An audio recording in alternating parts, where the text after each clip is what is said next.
right, beautiful ones.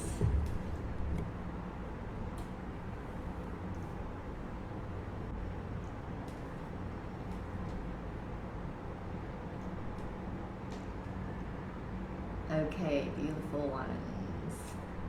Hello, everyone. So, welcome again. Welcome, welcome. I hope that all of you are having a beautiful week wherever you are, whether you're going off to bed or you're just starting your day, even. And I'm just gonna drop in here today with a quick message. I think relatively quick because you know how long my live sessions can go. And if this is your first time, as I know that there are several new faces here, welcome. My name is Li Ying, and I am a divine energy alchemist, a ceremonial keeper of the way of tea, and I'm also a sacred transformation mentor. I help creative feminine leaders, spiritual leaders, creative leaders, whatever you call yourself, truly live on purpose in your own authentic power. And today is a little bit of a witchy, fiery wake up call because I really want to talk about this, and it's something that I have personally experienced. And I have, oh, this is like my little tissue, by the way, if you've seen it in the screen. I'm like, oops, real life. I've got the lipstick on it. I like to wear lipstick, but I always make sure that I blot it before I get into a tea ceremony so that I don't stain the tea wear. And this is something I really want to share because a little detail about life that you didn't know about me. So, back to the main topic, my loves. I really wanted to talk about this, which is the rock bottom. And it was something that really came up for me today when I was in my beautiful heart-to-heart call with a mentor of mine. And I really felt into that sense that, oh my goodness, like, thank God that I have this mentorship, because otherwise I would be hitting rock bottom by the time I realized that I need to instigate some changes in my life. And changes, as we all probably know, and I'm just going to put it out here, changes always are constantly happening, whether we like it or not. It is inevitable. It is part of life. It is part of how we grow and how we expand. And in the past, before my my initiation into this space, before my awakening, as some people would say, I always had to hit a certain rock bottom before I realized that, oh my gosh, like, all of those things now make sense. They were all showing me what's going to happen, and now I'm finding myself in this shithole, basically. I'm not going to sugarcoat it.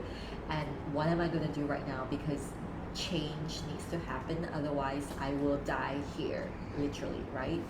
So what I really am coming on here to say is that thank God I have not needed to go to that rock bottom ever again. And what the difference was that the action I took to make that happen, the fact that I don't need to go into rock bottom anymore to make a change in my life, or to have a realization of a certain something that needs to shift in my life, is really mentorship. Yes, there is the sense that I always have this thing where I say, to my clients, that you have to cultivate that vortex of stillness within you. You have to have a beautiful connection with yourself, and that connection can be made through an integration of your mind, body, and breath, because you are ultimately a cosmic being human. And to accept the fact that we are humaning in this world, we are not perfect, is crucial to our growth. And to accept that we are humans, humaning means that, oh, change is always going to happen, and we need to flow with that change. And that is why I love and I live my tea ceremonies, because I truly offer and share this tea medicine. And I have it here with me today because I'm just about to get into a ceremony.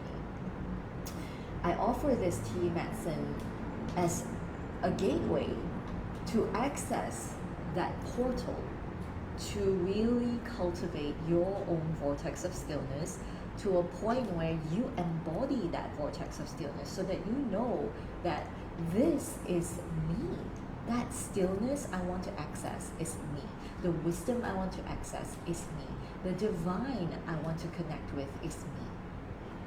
However, honestly, I wouldn't have gotten to this point without the guidance of my teachers, the guidance of my mentors, who continuously show me the way forward, to show me that I am capable and I cannot be, I cannot, as a human, I am also subjected to my mind's ways of self-doubts that come up. Of course, I am human. And when things happen in my life, because I have cultivated and I was able to reprogram my entire being to go from victimhood mentality, being in a place where I was totally helpless and just feeling like everything happening in my circumstance is here to go against me and make it hard for me, that I need to hustle to get what I want, I need to work really damn hard, extra hard than anyone else because that's the only way. No, I reprogrammed my entire being so that I can really embody the frequency and the energetics of what I am really speaking of, which is living in ceremony, embodying stillness, embodying the divine, because you are the divine, right? They are not separate from us. The universe, I love this Zen saying I actually read the other day, and it says, the universe is truly the true human body. And I just love that because it really is when we access our emotions through the body instead of through the mind, because the mind makes up stories and that creates this whole label thing where it goes that this emotion is bad, that emotion is bad, oh, this emotion is judgment, that emotion is anger, so I shouldn't feel that way, right? And the more we try to suppress those things, the more we are suppressing our wholeness, because we are not embracing all of us, our fullness, this full spectrum of us, let's just put it that way. And there is no way around it, my loves. It really is the only key to really mastering the law of attraction, to mastering the truth of who you are, to be journeying on the path of what I call the Tao. The Tao is the Dharma that you're here to create, the Dharma, the universe that is the micro version of the universe. It's all us. And so hitting rock bottom perhaps is something that we do have to go through in order to find that we are spiritual beings, because that's usually what happens.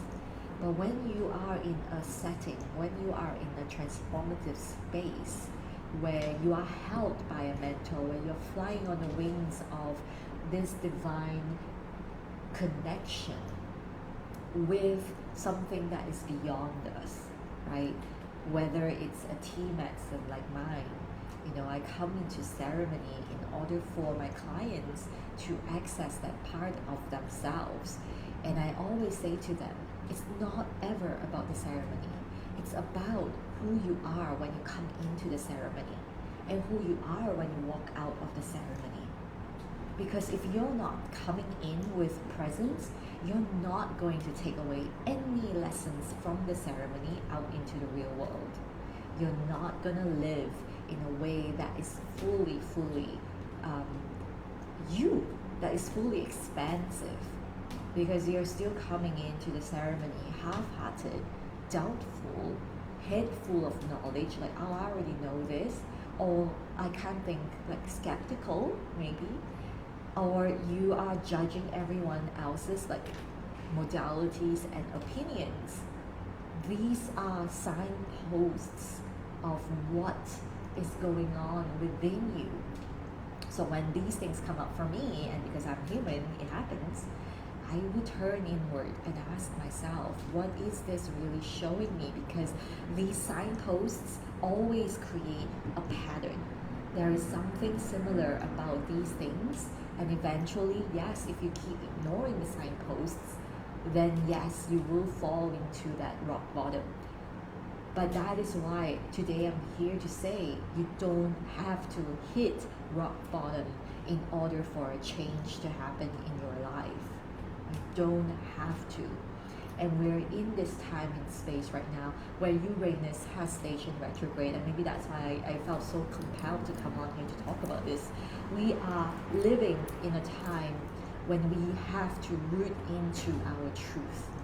Anything that feels inauthentic, we feel it. We feel it energetically, and it is just so important that we do not push that away. We do not push that away. And what is time tested, that has been here for centuries, I trust that because it's been here for a long time for a reason. And here's the thing, my teacher always says this, and I love sharing this with my clients as well. It is not a tradition until the modern person makes it a tradition. What it means is that if the modern person is not in a space to carry on the tradition, then the tradition is lost, right? So that tradition needs to evolve with the modern person, with the times. And because I'm here, sitting here talking to you and sharing the medicine as a medicine woman, as a ceremonial keeper of what I call cha dao, the way of tea, I know deeply it's been here for centuries. It's been preserved in a beautiful way. But do I serve it to you in a way that is completely fusty and in a way that is no longer relevant to your life? No. I serve it to you because I know this will open your heart. And I never get into a ceremony and tell you how to feel, because that feeling will come to you anyway, because that's the power of the medicine. It comes to every single client of mine in a different way, without any exceptions. And I always start the ceremony saying, I don't want to taint your experience. I want you to just feel her. So I'm gonna let her do the talking. And then after the ceremony, everyone is just transformed. They just come and speak to me about the most amazing things, from connecting with their ancestors to seeing visions to really grounding in and realizing how much they have really mistreated their own bodies. Like all these things, we need that to remember because of the state of the world we're living in right now. And yes, again, if you feel like you're in rock bottom, if you feel like you're floundering, get the fucking mentorship that you need, because that is exactly what you need to be in right now. Does it mean you have to do that all your entire life? No. You get good with cultivating that center of stillness in you. You get good at tuning into what's true within you, and you get good at no longer subjecting yourself to the expectations of others or victimizing yourself based on the external circumstances around the world. Then yeah, great. Go do your thing. But for me, I am an eternal student. I am always learning, and every time I sign up to work with a mentor, my mind is blown apart in a big way, because I can see a bigger horizon. I can see how far I can actually fly based on what they can see and where they have been. And that is my mission. That is what I want to do. That is my purpose. When I work with a client, I'm there so that they can see beyond what they are able to see right now. And that is part of the magic of this work that I do. Obviously, besides the tea ceremony, I do alchemy work as well, and I do embodiment practices so that you can really integrate your mind and your body and your breath to get connected back within, to your own miracles, to your own divinity, to your own soul. And finally realize that, fuck, I am that soul. I am the highest self, right? And allow that cosmic magnificence to funnel in, because you are energy.